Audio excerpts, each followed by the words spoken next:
Hello guys, welcome back to my YouTube channel Reveal Data Master.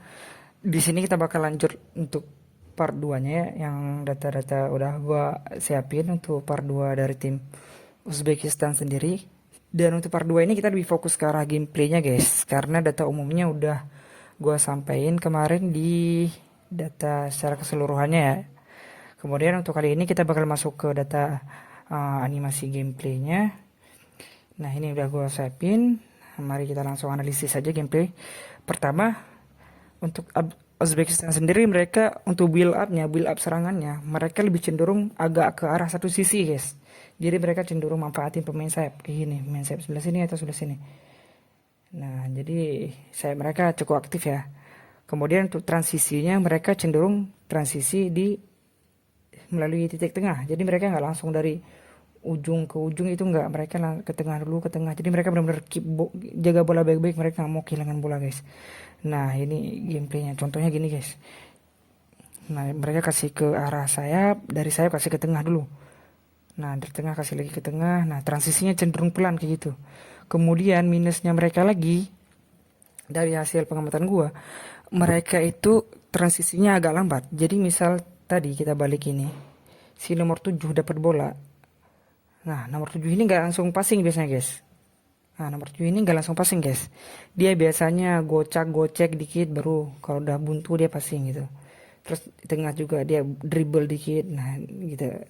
Kadang mereka gitu, nggak langsung passing. Jadi itu ya agak lambat lah build up-nya. Kemudian mereka aktif di satu sisi, build up-nya dari tengah, kemudian baru ke sayap. Nggak langsung dari sayap oper ke ujung-ujung, nggak. Mereka cenderung main gaya short pass ya, jadi bola-bola pendek gitu. Kemudian itu untuk yang pertama, ini pergerakannya kalian bisa lihat bareng-bareng. Kemudian untuk gameplay kedua mereka kadang main crossing guys, tapi untuk bola crossing sendiri mereka jarang jarang banget crossing. Tapi ketika mereka dapat celah atau ruang atau peluang, mereka bakal crossing guys. Jadi mereka benar-benar manfaatin bola sebagai mungkin nggak mau sia-sia hilang bolanya. Jadi ketika benar-benar dapat bola bagus untuk crossing, itu mereka bakal crossing. Dan bola-bola udara mereka cenderung berbahaya guys, karena finishing bola-bola udara mereka cenderung bagus. Mungkin dari pemain yang olah bola, gelandang atau sayap, itu cenderung bagus dalam melihat peluang untuk memberikan bola udara ke area lini pertahanan lawan ya. Jadi ketika mereka visionnya bagus untuk lihat kapan harus kasih long ball, nah itu long ballnya akan berbahaya dan bisa di finishing dengan bagus oleh pemain yang ada di kotak di kotak pertahanan lawan ini. Ini bahaya banget nih. Cuman ya secara overall sih kita cukup bagus ya dalam defense, karena pada dasarnya Korea harusnya lebih bagus daripada Uzbekistan guys.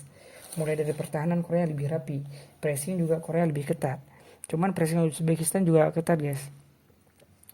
Cuman ya kita jauh lebih bagus mulai dari pressing, apa penyerangan kita juga, rotasi kita itu bagus banget guys.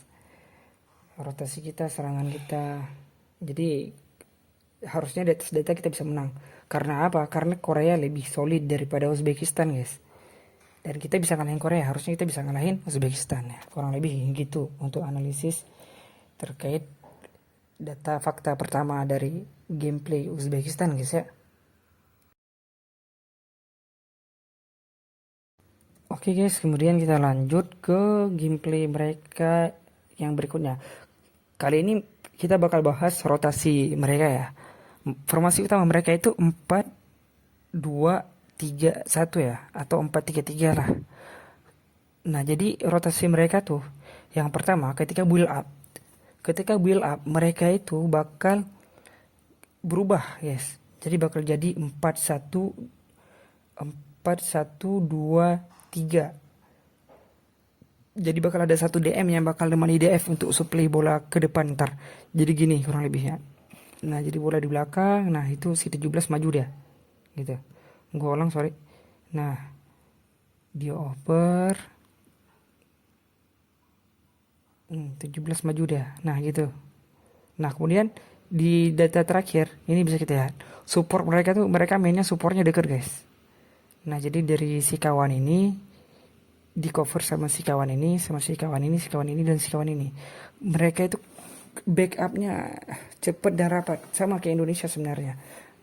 Dan data kita sama kayak data Korea. Korea solid, rapat, bagus lah. Dan kita juga rapat, bagus. Jadi antara data kita sama data Korea sama, formasi, gameplay segala macam, tinggal eksekusi di lapangan. Dan terbukti eksekusi kita lebih bagus dari Korea. Dan di lawan Uzbekistan nanti harusnya kita bisa lebih bagus, karena Uzbekistan cenderung agak lambat dia. Cuman ya yang ditakutkan ya di sisi kanan ini guys, kalau dipenetrasi agak bahaya ya. Itu rotasi pertama mereka untuk build up. Kemudian masih ada rotasi kedua. Nah ini rotasi kedua mereka nih, coba kita lihat baik-baik. Ini rotasi kedua mereka. Jadi ketika bola dibawa, diberikan ke tengah, kemudian tengah kasih ke samping. Nah jadi intinya apa? Nah, jadi intinya rotasi kedua mereka itu cenderung ofensif. Nah, ini bukan rotasi kedua, maksudnya sistem rotasi yang mereka terapkan. Ada beberapa sistem rotasi. Satunya kayak tadi yang gue bilang guys, 4-1-2-3. Kemudian ada rotasi yang jenisnya kayak gini. Ini kalau udah ofensif banget. Ini mereka pakai pas lawan Kuwait guys. Jadi mereka sisain 2 back tengah, kemudian 2 gelandang. Kemudian di sini ada 2 lagi nih, sayap kiri 2, sayap kanan 2, di tengah 2. Ini rame banget di depan guys. Ini kalau udah ofensif parah lawan Kuwait, mereka pakai ini. Terbukti lawan Kuwait mereka dapat 5-0. Nah, itu karena memang benar-benar ofensif mereka. Nah, ini jadinya 2-2-2-2-2 mungkin ya. Atau 2-2-4-2. Nah, ini ofensif banget nih.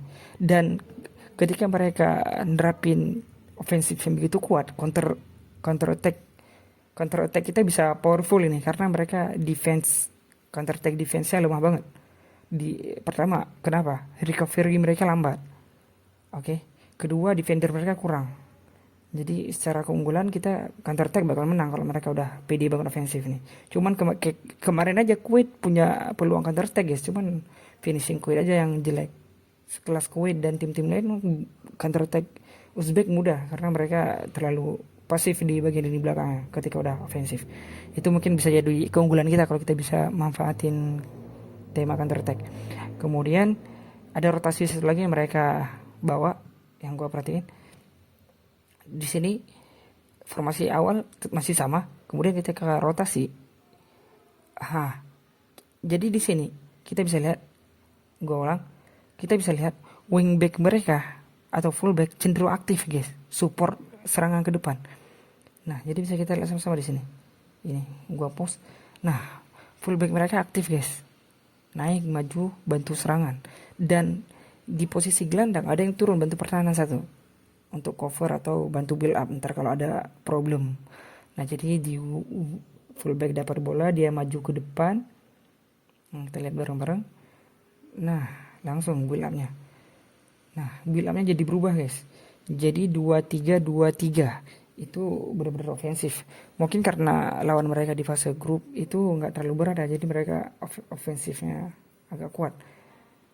Jadi itu analisis dari beberapa strategi rotasi mereka terhadap penyerangan. Dan titik lemah mereka menurut gua ya counter attack ataupun ya serangan balik lah, karena kesiapan mereka kok recovery mereka cenderung agak lambat, dan itu bisa jadi nilai plus kalau kita bisa counter attack dengan cepat dan akurasi passing kita bagus ketika counter attack. Karena kita minusnya kadang ketika kita counter attack itu bolanya hilang guys, karena passing atau dribbling kita yang secara decision yang diambil atau keputusan yang diambil itu gerasa gerusu atau kurang tenang atau ya kurang dipikirkan dengan matang lah guys. Nah, jadi itu pola rotasi Uzbekistan yang mungkin bisa kita manfaatin ya. Itu untuk pola rotasinya. Habis ini kita bakal lanjut bahas tentang pola gameplay juga guys ya. Oke guys, kita lanjut. Sekarang kita bakal masuk ke pola serangan mereka. Pola serangan mereka di sini kita coba putar ya. Nah, pola serangan mereka itu cenderung main sesuai formasi mereka. Cuman mereka lebih sering aktif di area sayap. Jadi ketika sayap megang bola, itu mereka bakal support sayap habis-habisan. Contohnya di mana? Contohnya di sini. Ketika nomor 6 pegang bola, itu disupport sama pemain tengah. Juga ini pemain tengah, kemudian ada winger dan ada defensif. Ada pemain bertahan yang support. Jadi area passing mereka luas banget guys. Makanya mereka ball positionnya tinggi, hilang bola jarang karena mereka nggak mau buang bola sia-sia, nggak mau mereka passing asal-asalan. Nah, jadi disupport habis-habisan. Kemudian mereka cenderung fullbacknya cenderung naik guys, bantu serangan. Nah, itu ofensif mereka kuat banget guys. Jadi kita harus pressing. Kalau pressing kita kuat mungkin bagus lah. Karena emang power kita pressing, dan mereka ketika di pressing, termasuk Korea barisan pertahanan kuat banget. Dan pertahanan mereka ini nggak sekuat Korea guys. Harusnya dengan pressing kita yang kuat, mereka itu bisa lah hilang bola dari kita. Kemudian juga passing mereka ini cenderung aktif bermain bola-bola pendek guys. Jadi dari kaki ke kaki gitu. Cuman tempo passing mereka itu nggak langsung one touch pass. Jadi dapat bola passing nggak, mereka cenderung, mereka nggak jarang, maksudnya mereka lebih cenderung arahin bola dulu, arahin, gocek apa segala macam, kontrol bola. Jadi nggak langsung one touch pass. Jadi itu mungkin data yang kita dapat ya. Kemudian support passing mereka itu sangat dekat ya. Jadi mereka support passing teman-temannya sama kayak Indonesia lah. Jadi harusnya Indonesia bisa unggul guys. Nah, itu untuk pola serangan yang mereka build up ya guys ya. Oke guys, sekarang kita menuju ke taktik terakhir yang mereka bawa. Ini taktik untuk gameplay defensif mereka.